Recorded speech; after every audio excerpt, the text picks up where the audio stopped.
You access the engine from the back here. You can check your oil level and take a look at your engine. It looks pretty simple. Again, the quality isn't that great. You can access your engine from the back.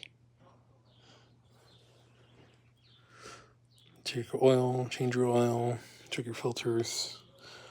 Again, it still lacks a lot of quality. This whole plastic piece is popping up, but otherwise everything feels, cheap and Chinese, but I can't complain for the price. The controls all need to be tightened. They're all really wobbly. These feel fine.